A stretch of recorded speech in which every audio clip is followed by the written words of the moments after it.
Thank you. Oh, that's beautiful. It works. It really does. It really does. I'm proof of that. Anything else, or you guys want to just gather? We got a bunch of books up here to sell. If you guys, their weird stuff's $20, well worth it. And this is going to help us ship out the hormones we got to still ship, because we're still not making money. Alan Watt, You Cutting Through the Matrix? Yes. Have you listened to him? Absolutely. What's your opinion of him? I mean, is he pretty spot on? Well, you know, he's mad. He's upset. He's lonely. He's cold. He does have a sense of despair about it. Yeah, and it's unfortunate. He needs a friend, you know. He needs somebody to come over and give him a big hug. That's all I got to say. But yeah, no, he is. He's on spot. But, you know, there's the whole debate right now. Are there aliens or aren't there aliens? Okay, your Pope's about to come out and tell you there are. And if you don't believe me, just watch what's going on. So what originally just happened, now the Pope's a Jesuit, right? This has never happened before.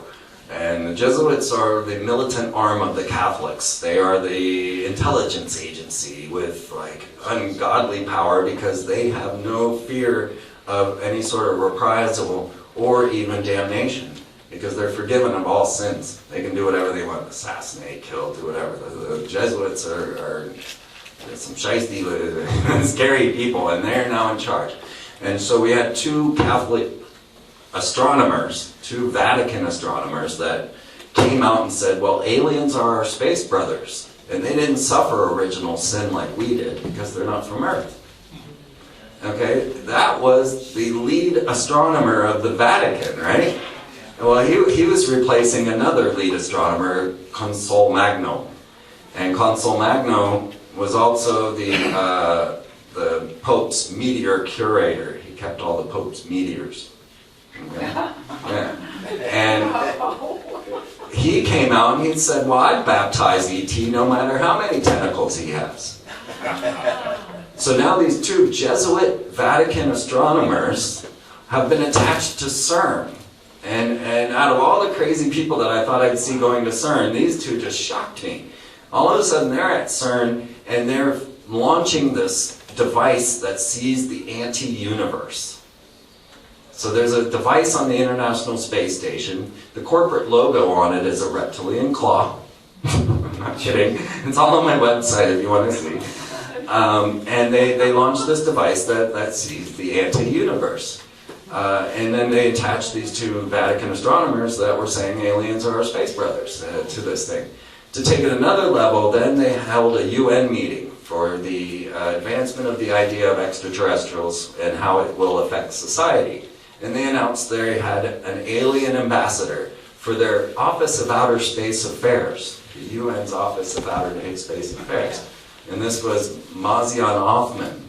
And she categorically denied that she was the alien ambassador, but that was the job she was given.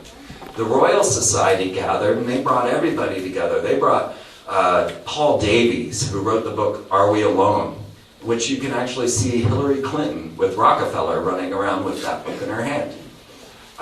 Paul Davies has written about the transdimension and time travel.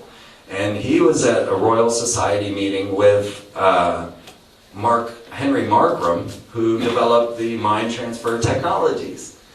Along with these two Vatican Jesuit astronomers and a host of other extraterrestrial authorities, they all came together to, how are we going to tell humanity about extraterrestrials? And this was all open. I have every article about it on my website. So they're all gathering now, and then they came up with their own alien ambassador. NASA has their alien ambassador. It's a Rothschild. Linda Rothschild is the NASA's alien ambassador. And now the Jesuit Pope. Now, you know, a Pope has never quit before. 600 years ago, one Pope quit. And that's the last time that's happened. Well, 600 years ago, they also found the Knights Templar to be guilty of a crime of doing secret society works that are like urinating on a cross, kissing each other on the anus, and they were tortured into their confessions, and that's how Friday the 13th became the most unlucky day. because they were tortured into their confessions on Friday the 13th, 1307. Well, these Templars were displaced then by the Jesuits, who became the Knights Hospitallers and took all their property.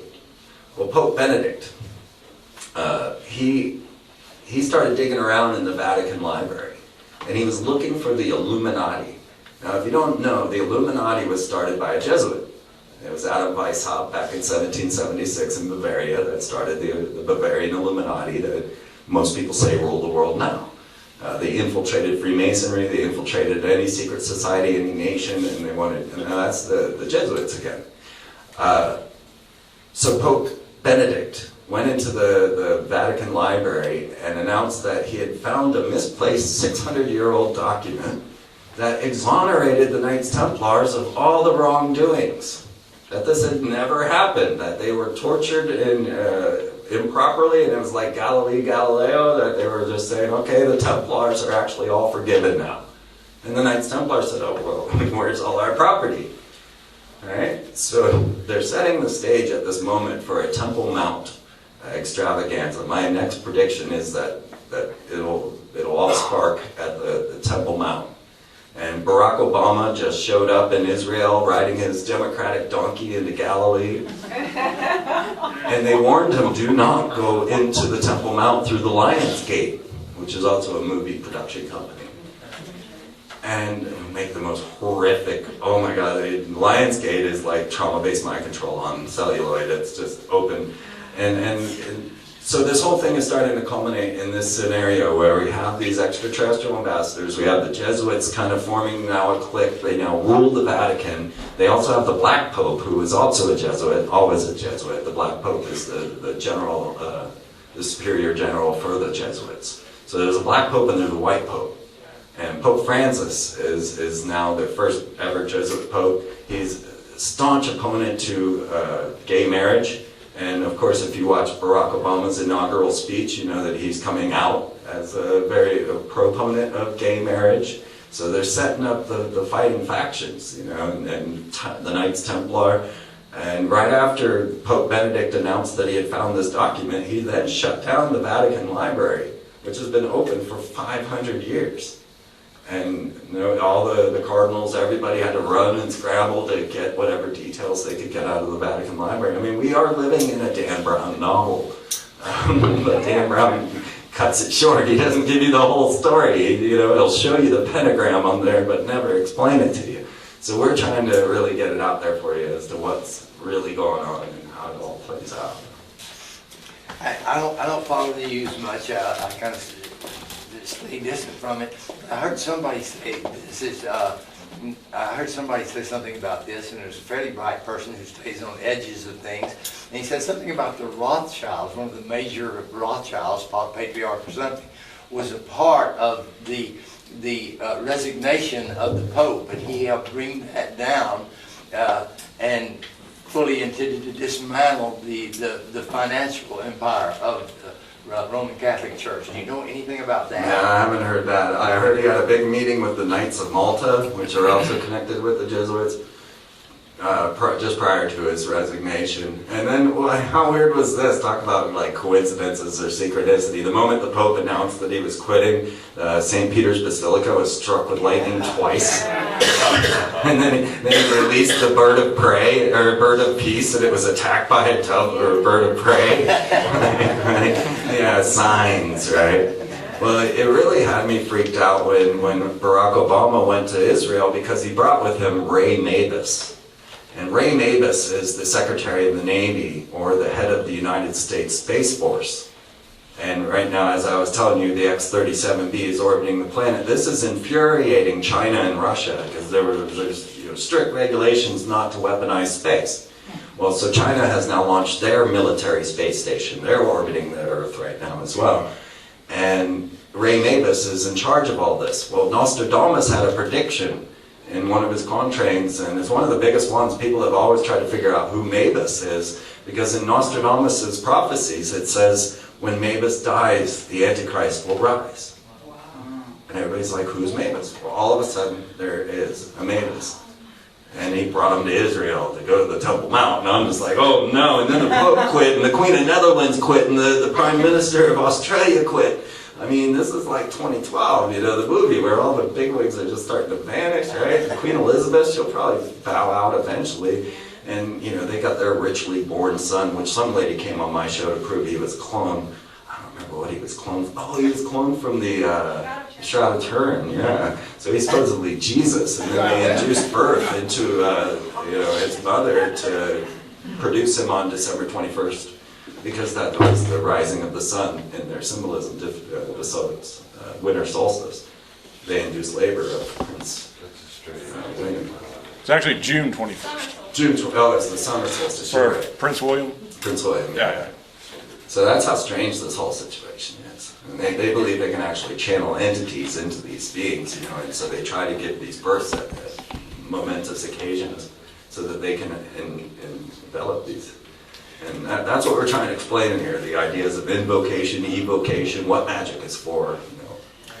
You know, as I looked, you know, for a long time, I grew up as an East Texas fundamentalist Protestant, and of course, I was fairly bright, and gradually I kind of saw everything as symbolism. And then the more I got to read, I got to, again, where I saw everything is literal, and it really did happen back then. I'm wondering if you look at any of the gods of the past, whether it's Sumerian or Egyptian or whatever, whether it's Enki or Yahweh, are there any gods back there that you have a lot of faith in, or that you feel like are worthy of an allegiance or a focus? No, not a one. Okay. Well, you guys want to wrap this up and just chat with each other? Sure.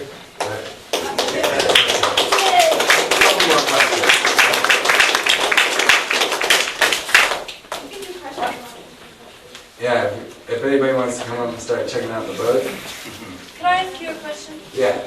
It's off the topic, but remember a few days ago when we had that amazing rainstorm? No, I live in Kansas. Oh, you did? Yeah. Okay, never We mind. had a snowstorm Oh, out of nowhere, okay. Yeah. but yeah, sorry. All right. Well, thank you all so much.